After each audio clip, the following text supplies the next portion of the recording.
Can't see him. Probably. Oh, there he is there. Just had that there with the jacket.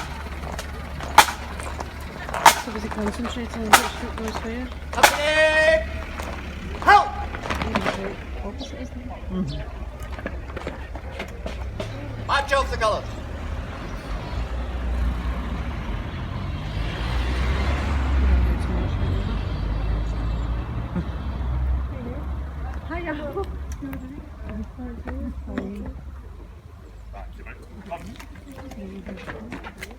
Fall out the officers. Company, fall out! See the street, Mr. Guide, right?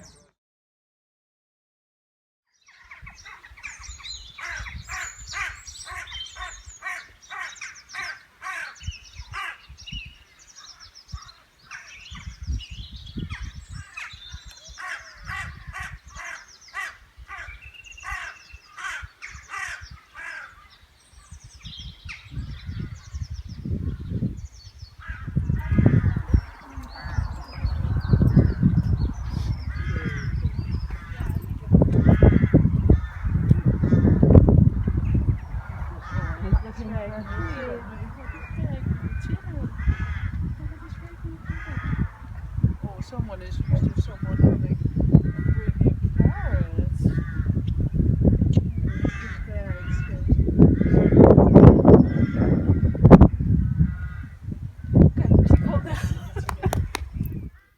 Hi, I'm Paula. I host the Knitting Pipeline audiocast, and this is Knitting Pipeline Extra number 5. I have to get myself in the groove here.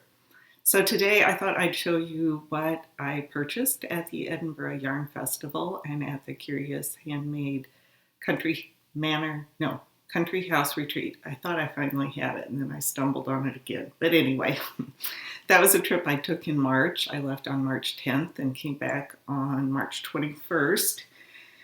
So Helen Stewart is the wonderful host of the Curious Handmade Country House Retreat, and it was in Cumbria in a town called Melmerby, and we were at Melmerby Hall, which is a country manor house and beautiful, beautiful place. I arrived from Troon. I took the train. I visited a friend for a few days and took the train from Troon, which is on the west coast of Scotland, and I went up to Glasgow and then changed trains and got on the train down to Penrith, where I then took a cab to the house. I was the last person to arrive, so next time I think I'll plan that a little better. But when we got there, they were having tea and cake, and then shortly after that, Helen passed out a gift to everyone, and that was a bag that she and her friend Meta had made. And mine, I'm so excited. It has the maker in here on it. It's made in England, and this was fabric, this lining fabric was in Meta's mother-in-law's stash for 40 years. So it's kind of an antique, or it's vintage, you might say. And then the outside is linen. It's really pretty. And I happen to have a yarn holder that fits right down in this. So when I was knitting Helen's design, that was the other thing, we got a design, newly designed pattern, and then the yarn to make it. We got 2 skeins, and mine was the natural color of the fiber company, a new line called Cumbria. And it says, inspired by England's stunning northwest region with its deep blue lakes and sheep grazed fells and valleys. I named this yarn Cumbria. I should be wearing my new glasses now. That would help. But anyway, here's the label, and it was so new the label wasn't even on the yarn. We got 2 skeins, and I actually just completed the shawl last night. It's called Hilltop, named after Beatrix Potter's home in the Lake District. I have not blocked this yet, so it will be prettier once I get it blocked. It's a crescent shawl by Helen, And yeah, isn't it pretty? I love the natural color of the wool. It has a picot bind off, which I don't mind. It takes a while, but when I do a picot bind off, and the stitches are on a long circular needle, I usually grab a double point for the right hand, and it seems to me that it goes a little bit faster. So this is called Hilltop, and it's done in Helen's signature pattern style, which is the percentage checklist style, which I enjoy so much and have used on some of my patterns as well. And then we received a voucher or a card that had a coupon code for a free pattern from Elizabeth Doherty as well, because Elizabeth was at the retreat and I got to spend a lot of time with her, which I really enjoyed. There was a little vendor fair the first day, or art fair, I think Helen called it. And by the way, it's very gray outside today, so the lighting is a little dimmer here, but I'll try to lighten it up. And I bought from the Wool Barn.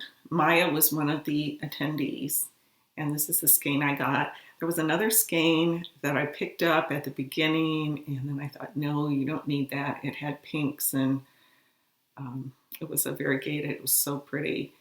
And then I went to look at the bags and bought a few bags, and then when I came back, someone else was holding it, and I thought, if she puts it down, I'm going to take it, but she didn't. She got it, and that's fine, because I'm very happy with what I got. This is the Wool Barn Smooth Sock in the Succulents colorway. It is 75% superwash merino, 25% nylon, and 100 grams. And it's just a really soft green. I think this will probably be socks, since I'm filling my husband's sock box. Probably be that. She had beautiful stuff, and I've heard the Wool Barn talked about on other, especially video casts, and I just never investigated the yarn, but I would love to get more of that at some point. So the first bag I got is from Danny of Little Bobbins. She had some beautiful bags, and she does these applique on it. So that one has the teacup on the front side, and then the back side there's a tea bag, and I don't think you can see it, but there's a little line of thread sewn in here, and then the tag on the bag. And this is a linen fabric, and it's lined just in the natural, and it was just so sweet. She had so many cute bags there, and I do kind of regret that I didn't get one of her Notions bags, because she had one with little birds on it. I passed that up, and it was too late, but I really like that. She's on Etsy, but right now there's not anything in her shop. I think they get snatched up pretty fast, so I figured I better get one when I could. And the same goes for Mina Makes. I purchased a bag from Mina, and they were all really nice to let me use PayPal. I'll tell you about that in a second, but this one has teapots. I guess I had a little tea theme going. I just now realized that, but this one is a small bag, and Mina's on Etsy as well. She has the Knitting Expat podcast. I don't know if I said that Danny has Little Bobbins, and then it's lined in blue, and you can fold this down to make it like a little bucket bag, like this, which is cute. So I've been using that already. I haven't used the bag I purchased from Danny yet. I will probably really soon, but I wanted it to be in pristine condition when I showed it here on the podcast. Okay.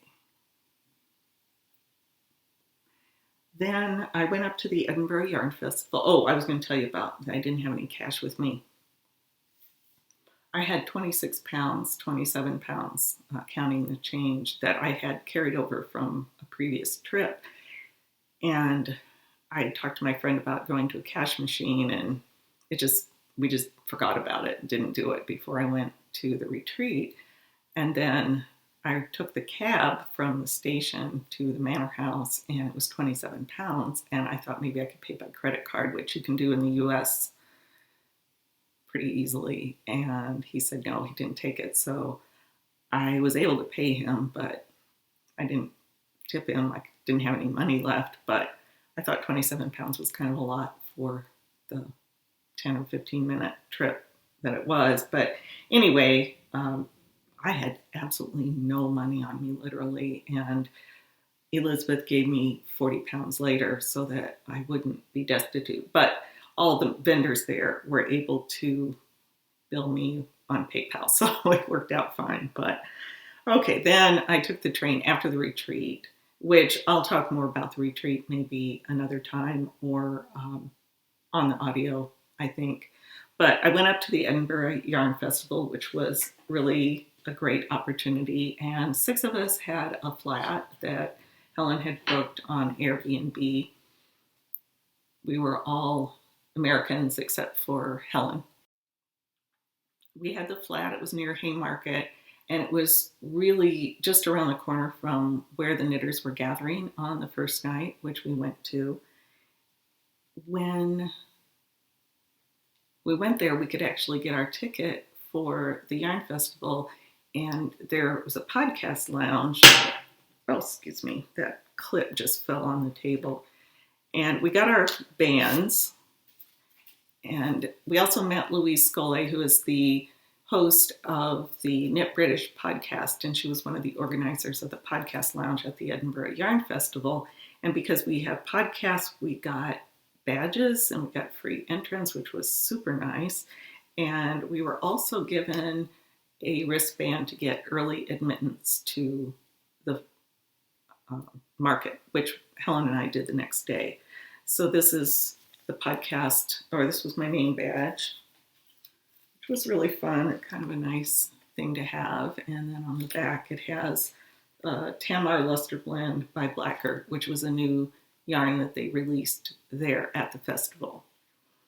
So the next day, Helen and I did take advantage of the early entry to the market, and I'm glad we did, because we were able to get in at 9 o'clock, and by 10:30, it opened at 10, and by 10:30, it was just shoulder to shoulder people and really hard to get through. So we went straight for Eden Cottage. We'd heard there was a bit of a trifecta where Eden Cottage Yarns and Isolde and Stephen West, Penelope, and Stephen and Penelope were right together inside the entrance, and they were there. So I wanted to get some Eden Cottage, which I did. I purchased, back up. I had met Justina Lorkowska at the night at the pub the night before, and I've admired her designs for a while. She released a design last year for the Edinburgh Yarn Festival called Essling, and then she released a new one called Holy Root. They're both big, beautiful 2-color shawls. So at the Eden Cottage Yarn, I purchased 2 colors to make her design from last year, Essling, and this one is steel, but it looks like it has a little hint of green in it, but it is gray, and then Antique Rose. So pink and gray look so pretty together. This is Eden Cottage Harewood 4-ply, and 4-ply is fingering in over there in the UK. So when they say 4-ply, that's what they mean, which we generally call fingering. And then I was also tempted by a lot, and I'll put a photo up of their display, that she goes in for very soft colors. There's no reds or neons. They're all very muted and understated colors. And this green, which is very, very similar to the other green that I had purchased, I seem to have been on see what I mean? But this is a DK, and I just purchased one skein of it. I don't know why I wasn't holding the others up like this so you can see the whole skein. This is Oakworth DK in the Coppice colorway. So probably make a pair of fingerless mitts or perhaps a hat in that. The Shetland Wool Week, I purchased their book from last year, which has the Ba hat pattern in it, plus a lot of articles to read. They released their new pattern, which is called Croft House or Croft Hoose by Ella Gordon.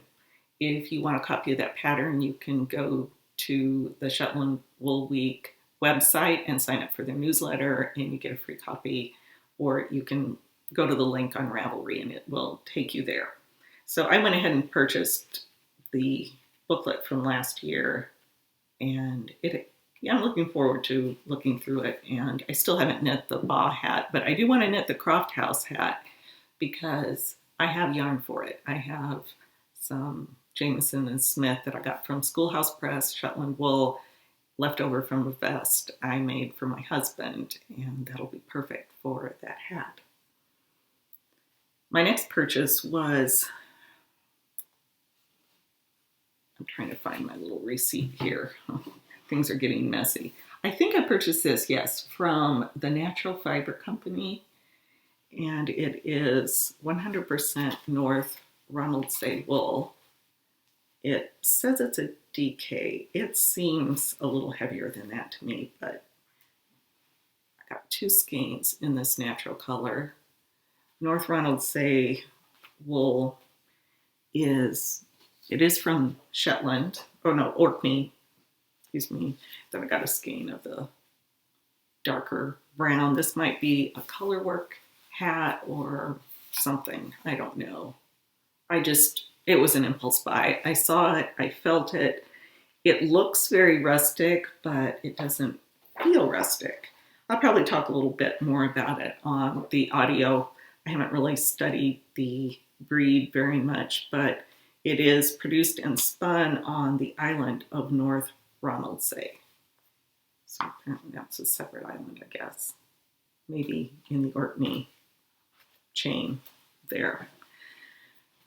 So I was really excited about that. I was actually kind of on my own. Helen and I went around together, but she was talking to someone, and I just turned around and saw this other booth, and before I knew it, I had purchased 3 skeins of that. And then Blacker Yarns, along with Knit British, Louise Scully, were sponsoring the Podcaster Lounge, which was a lot of fun. I got to see a lot of people, but it was very crowded, and I didn't go back the second day. I just did the Friday because I was planning on going back on Saturday, but I really felt that I'd had enough of the crowd. And also I had seen everyone, I think, that said they were going to meet up with me. So, but I did want to buy something from Blacker Yarns, and that wasn't too difficult, actually. Excuse me as I reach over here. So I purchased 3 skeins of this Blacker Swan Falkland Islands wool from Swan Inlet Farm, and I got it in this heathery natural color. There's 50 grams per ball. It is 4-ply or fingering, and let's see. This one's called Pale Maiden, worsted spun, merino, and Shetland. I just thought it was beautiful. I might make a sweater for my granddaughter, or it might be a shawl. I'm not really sure, but I have, let's see, 190 yards per skein. So it would make a nice big shawl or a small sweater. And then we were talking with, I think it was Sonia of Blacker Yarns, and she said, oh, well, if you have a podcast, you can go pick out something. And I was, oh, okay, I guess so. So I picked out 2 more skeins of a darker heathery gray. I kind of wish I'd maybe picked up a skein of the Tamar, but I didn't have a lot of time to think about it. And I thought, well, if I decided to, I don't think there's enough contrast to do color work, but I might give these away at some point since I have the other. And yeah, that was very kind of them to give it away. This looks rustic, but it doesn't feel, I love the looks of rustic, but honestly, I can't do it. My skin is super sensitive. I can barely do the wool sometimes, but I love it. And this feels good to me. So that one's one reason I went for it. I was focused on British, UK, dyed or sourced yarn, which is the focus of the Edinburgh Yarn Festival. But then Helen and I, we were pretty good shopping partners, I think. We seemed to just click on how long to stay in a booth, and then we were both sort of done at the same time. So we stuck together pretty much, and we found this one booth called Snail Yarn, and she is Italian, and she was pretty cute. Her name was Valentina. and I purchased this skein from her. So this is the only British yarn, non-British yarn that I purchased, and the colorway is called Neptune. It is superwash merino. There's no nylon in it, and yeah, it's beautiful blues and greens, and I'd never heard of it before, so it was totally a impulse purchase, and yeah. Okay, that's this.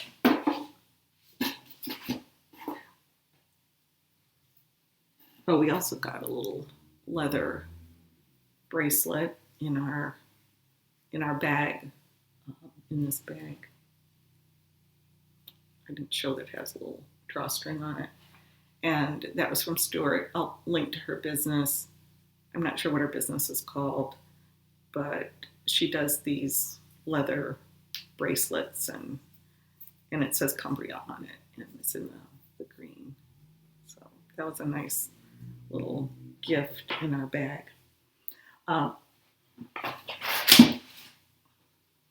already did the quilting section, but I forgot to show the pattern that I used for the quilt that I talk about for the Toddler quilt, and this is it, Bare Necessities. So I'm just going to throw it in here, and yeah, if you're not interested in quilting, this is the end of knitting for this week, or this several weeks, and thanks so much for watching, and now we'll move on to quilting.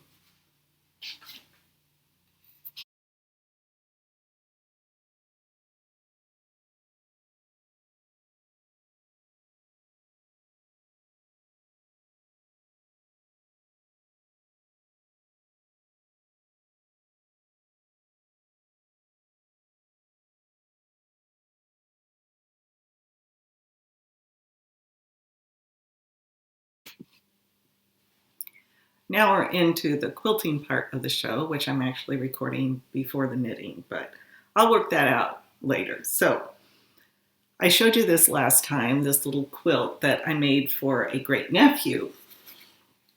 And it turned out he was born the day I was leaving for Scotland. So I didn't get it to him yet. And I'm going to show it again for those who haven't seen it, because it kind of goes with the other one. Let's stand up, see better.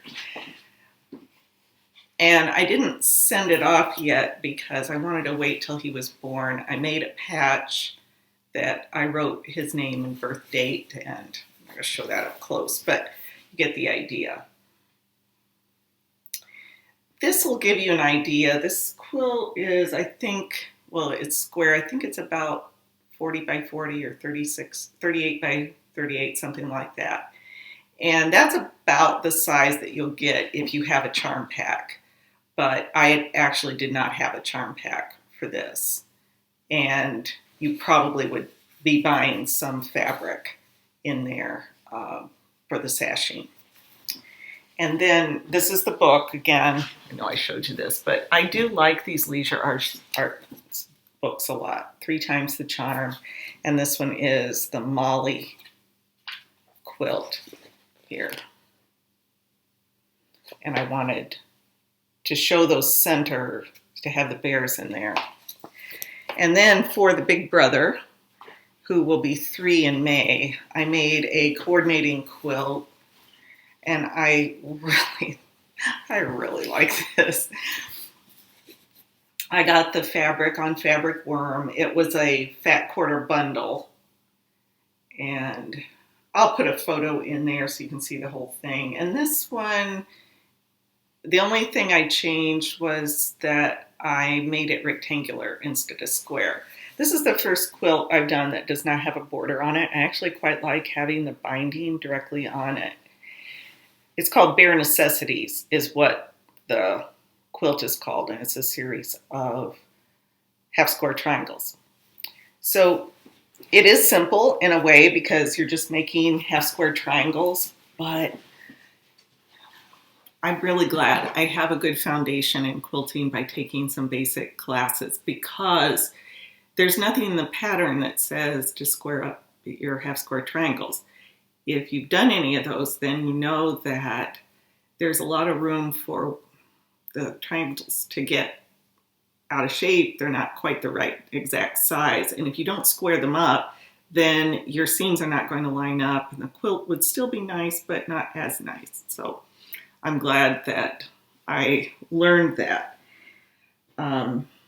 Yeah, I'm going to give these quilts a wash and then get them off in the mail today, which is why I'm recording the quilting part of the show first and the knitting part after. Another thing I wanted to say about that is that I'm probably the last person on the planet that learned about these shout color catchers, but I'm going to wash these two quilts together, and I'll throw one of these in the wash, and then I'll know whether there's any bleeding. So if I need to, and with the dark blue, there might be, especially because both of them have that dark blue. So after washing it in the machine, I'll look at the color catcher, and if there's any blue on it, then I'll include that box in the package for her and just tell her that when she washes the quilts for the first couple times to maybe throw one of those in there. And the fabric is from Birch Organics. And as I said before, my husband's mother's family that were Norwegian, and their last name means bear in Norwegian. Well, it's the Latinized form of the Norwegian name. And then, so it'll mean a lot to them. And, oh yeah, I put the square on the back. I made an extra half square triangle and put Big Brother's birth date and name on that one as well. So those will go off to two sweet little boys that I've never met, but they are family, so they get a quilt. Then I'd like to show you a couple of acquisitions. I purchased a few more jelly rolls, and this one is called Farmhouse Fig Tree and Company, and it's by Moda. Kind of rotate it around so you can see. I got these on Craftsy. If you go to my blog and then go to the Craftsy site, I get a little kickback, a little commission from that if you're interested. These are the best price you can get on jelly rolls. And as I've said, I do really like them. And then I bought this one, which is, I think this is Robert Kaufman, and it's called Pretty Posies, I think. Oh, Darlene Zimmerman, Nap Time. And this one does have some duplicates in it. I don't think the other one does. And these are all reproduction fabrics. The quilt I showed you last time was made mostly all with one jelly roll. That makes a pretty good sized quilt. The charm pack does not. You can make a baby quilt with a charm pack. Generally, you're going to be adding some background material, but you could just sew all the squares together in a charm pack and come up with a small baby quilt, but a jelly roll will make a pretty good sized quilt. And then this one was a gift from Janelle at the Knitting Pipeline Retreat, and I do think I've had this in my shopping cart at more than one time. And these colors, I really like them. It's called El Gallo by Deb Strain, and it's a Moda jelly roll as well. You can see it this way. So it's reds and black, gray, and I don't know if there are any duplicates, but it doesn't matter. I don't mind that anyway. They don't all have to be different. So there'll be 42 strips here, 2.5-inch strips. And I think what I'm going to do with this is make a runner for the bar in the kitchen and then some placemats. And I'll probably use the quilt as you go technique for that. Another thing I wanted to show for beginning quilters. Oh, wait a minute. Let's stick with gifts here first. This was a gift from Lori Baker. She is a knitter and quilter, author, and teacher. I'll put on this side because I have so much shadow. She gave me this book that she co-authored. It is Homestyle Quilts Homestyle Quilts, Simple Patterns and Savory Recipes by Kim Deal and Lori Baker. And this has quilt patterns and then recipes. Mostly, I think they're all crock pot recipes, but they sound really good so that you can get something in your crock pot and then quilt all day and still have dinner ready. And these are generally kind of traditional. Well, that one's not. I think that's a variation of rail fence. The instructions look really good. Oh, I really like this. This is by Kim. Oh, there we go. Oh, I have a heck of a time with that, don't I? Okay. But anyway, that was a gift, and I'm excited to make something out of this book, and I think I'll try some of the recipes too. It is published by Martingale, and yeah, thank you so much, Lori. I don't know if you watched the video cast at all, but there's some applique, and the basic instructions in this in the back look really good too. That was something I wanted to say about this one too. In the back of this, I forgot to say that before, there are some basic instructions, and I found the instructions for joining the bias on the edge were really good in the Leisure Arts book. There's more than one way to do that, as you might guess, and I always kind of dread that part because I have to go back and look at the instructions, and I haven't really settled on the way that I want to do it. There is a tutorial from Jenny Doan of the Missouri Star Quilt Company on YouTube, and it looked pretty good, but when I did it her way, it didn't quite come out for me, so I don't know. Anyway, this is a publication I wanted to bring to your attention as well. If you are a new quilter, if you're a seasoned quilter, you probably know about it. It is block. It is published by the Missouri Star Quilt Company. My local shop, Peddler's Way Quilt Company, carries the individual issues. I finally decided I'm just going to subscribe to it, but it's so reasonable. It's like a book, but it comes like a magazine, and it's $5.99. Now, seriously, if you go and look at the newsstand and you see quilting or knitting magazines, they're running about $15. And this is really bound like a book. It's not bound like a magazine. It has a spine and everything. They say that they do it at cost, and I believe them. I'm not sure how often it comes out, but I've purchased some of the individual issues at Peddler's Way, and then I just decided to subscribe because I want the fun of getting something in my mailbox. Plus, there are quite a few quilts in here. I cannot believe this, but it's true. Jenny Doan, this quilter, she does a lot of tutorials. You can subscribe to her YouTube channel as well. She comes up with a quilt pattern every week. Yes, every week. And she specializes in pre-cut fabric designs. So there were quite a few in this issue. This is the first one that I got in the mail, and there are quite a few designs in here that I really like. This one, I had already watched the tutorial, and that's the other thing. There's almost always, or there is always, a tutorial on YouTube. This one's called Floating Squares or Floating Blocks, and it has kind of a modern look to it. So I think I might make that for one of the boys. My goal is to make a quilt for all the kids for Christmas, and that I think would appeal to, actually to all the kids. I think they would like that, but I won't make more than one of the same thing because I can't do that. I have to have something new. Anyway, I think this publication is a great value, and I really enjoy it. There are little stories about every quilt design in there. The directions are excellent.